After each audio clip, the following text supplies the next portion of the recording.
प्रज्ञा को रील्स बनाने का बड़ा ही क्रेज है और वो दिन भर रील्स बनाती रहती है। खाते पीते घूमते फिरते घर में कॉलेज में रील्स बनाने के कारण प्रज्ञा पूरे कॉलेज में हाईलाइटेड है। जहाँ उसकी रील्स सभी को पसंद आते हैं, वहीं मनीषा चिंता में डूबी रहती है। एक रोज जब खाते हुए प्रज्ञा रील्स बना रही होती है, तब मनीषा कहती है, एक मिनट भी चैन नहीं है इस लड़की को। ये नहीं कि खाना तो आराम से खा ले, लेकिन नहीं, अरे थोड़ी देर रील्स नहीं बनाओगी तो आसमान नहीं टूट पड़ेगा। अरे मम्मी, इसी को तो कहते हैं डिटर्मिनेशन। तुम नहीं समझोगी ये सब। ए भगवान, इस लड़की को सद्बुद्धि दे। जब देखो तब टेढ़ा बाका मुंह बनाती रहती है। मनीषा की बात का प्रज्ञा पर जरा भी असर नहीं होता और वो खाते खाते रील्स बनाती रहती है। दिन बीतने लगते हैं और देखते देखते प्रज्ञा का कॉलेज भी खत्म हो जाता है। आए दिन कोई ना कोई मनीषा को प्रज्ञा की शादी करवाने का सुझाव दे जाता है। सब ठीक ही कहते हैं, प्रज्ञा की शादी कर देनी चाहिए। अपने घर के कामकाज में व्यस्त हो जाएगी तो खुद ही ये रील्स और नाच गाना बंद हो जाएगा। मनीषा और प्रेम प्रज्ञा के लिए एक अच्छा लड़का ढूंढने लगते हैं और तभी विकी का रिश्ता प्रज्ञा के लिए आता है, जिसने प्रज्ञा को उसकी रील्स देखकर पसंद कर लिया था।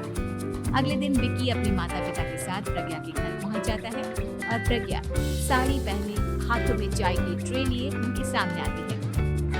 जब विकी को पसंद है तो हमें भी बहू पसंद है। बहन जी, आप बारात की तैयारी कीजिए। एक बार लड़का लड़की अकेले में बात कर ले तो अच्छा रहेगा। हाँ हाँ, क्यों नहीं। मनीषा विकी को प्रज्ञा के कमरे में भेजती है, जहाँ प्रज्ञा पहले से ही रील्स बना रही होती है। तभी विकी कहता है, आ गए आपके साजन जी। हमारे साथ ये रील्स कंप्लीट करती तो और भी अच्छा रहता। अच्छा जी, अब आ ही गए हैं तो बना ही लेती हूँ आपके साथ। दोनों मिलकर रील्स बनाते हैं। जब वी मीट और तुरंत पोस्ट भी कर देते हैं। फिर विकी कहता है, जब आप साड़ी में चाय लेकर आए तब मुझे लगा कि कहीं मैं गलत घर में तो नहीं आ गया। अब सही है। दोनों की शादी पक्की हो जाती है और शादी के दिन भी प्रज्ञा रील्स बनाने से चूकती नहीं। यहाँ तक कि बारात के समय भी नाचते हुए रील्स बनाती है। सभी लोग प्रज्ञा की तारीफ के फूल बांध देते हैं और प्रज्ञा नाचती गाती अपने ससुराल चली जाती है। सब कुछ अच्छा चल रहा होता है।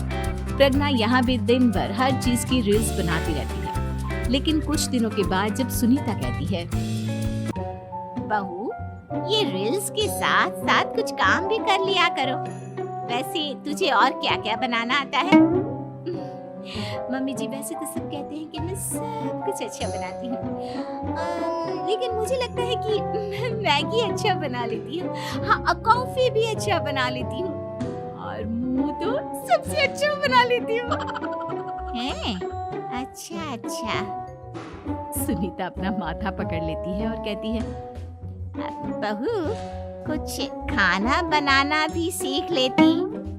मम्मी जी, मैं लंबी प्लानिंग कर रही हूँ। जल्दी ही मैं इतनी फेमस हो जाऊंगी कि मुझे पैसे मिलने लगेंगे।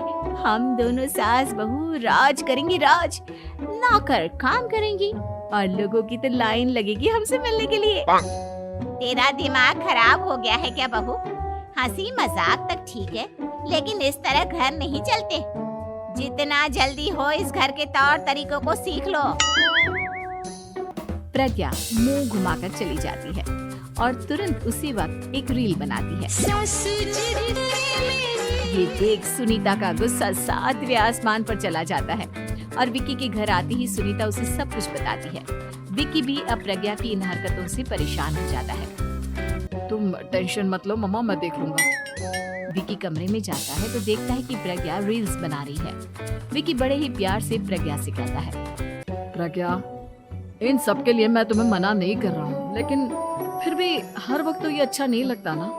समझने की कोशिश करो, मुझे भी तुम्हारा थोड़ा वक्त चाहिए। मैं जब ऑफिस से आता हूँ तो मुझे समय देने की जगह इसी में लगे रहते हो। तुम ज्यादा ही सोच रहे हो। तुम भी मेरे साथ रील्स बनाओ ना। तुम्हें भी बहुत अच्छा लगेगा। तुम्हें इज्जत से कोई बात समझ में नहीं आती क्या? दिमाग खराब हो गया है तुम्हारा इस चकाचौंध से। अगर तुमने अपना रवैया नहीं बदला तो मैं विकी प्रज्ञा से दूर होता जाता है। एक रोज मनीषा प्रज्ञा के ससुराल उससे मिलने जाती है। तब सुनीता उससे कहती है, बहन जी, अब आई हैं तो कुछ दिन यहाँ रहकर जाइएगा, आप ही का घर है। हाँ मम्मी, बहुत दिन हो गए तुम्हारे साथ एक भी रील नहीं बनाई मैंने। प्रज्ञा तुरंत अपने फोन में रील्स ऑन कर लेती है। ये सब मुझसे नहीं होगा। तेरा ये भूत अभी तक नहीं उतरा क्या? बहन जी, आप कुछ कहती नहीं क्या इसे? जब आप ही कुछ नहीं कर पाई तो मैं कर ही क्या सकती हूँ। सास तो वैसी ही बदनाम है। शाम को घर की लाइट चली जाती है और मनीषा प्रज्ञा से कहती है, मेरे घुटनों में बहुत दर्द हो रहा है, तू लाइट का कुछ इंतजाम करना बेटा। अच्छा, कैंडल जला देती हूँ मम्मा। प्रज्ञा गाते हुए कैंडल जलाती है और खिड़की के पर्दे के पास रख देती है। मनीषा, जिसे बहुत दर्द हो रहा है, वो सो जाती है और प्रज्ञा हमेशा की तरह अपनी रील्स में लग जाती है। उधर कैंडल की वजह से पर्दा आग पकड़ लेता है और मनीषा के कमरे में आग लग जाती है। बचाओ, बचाओ! सभी भागते हैं और विकी कमरे की आग बुझाने में लग जाता है, लेकिन तब तक मनीषा आधी जल चुकी थी। मनीषा की हालत देख प्रज्ञा रोने लगती है। विकी मनीषा को तुरंत हॉस्पिटल ले जाता है और उसे एडमिट कराता है। विकी प्रज्ञा से कहता है, देख लिया ना, तुम्हारे इस नाच गाने की वजह से आज तुम्हारी माँ की जान जाते जाते रह गई। अब पता नहीं तुम और क्या चाहती हो। उधर डॉक्टर कहते हैं, इनकी हालत बहुत नाजुक है, आधे से ज्यादा जल चुकी है। प्रज्ञा रोती हुई मंदिर में जाती है और भगवान के आगे जाकर कहती है, भगवान, मेरी माँ को ठीक कर दो।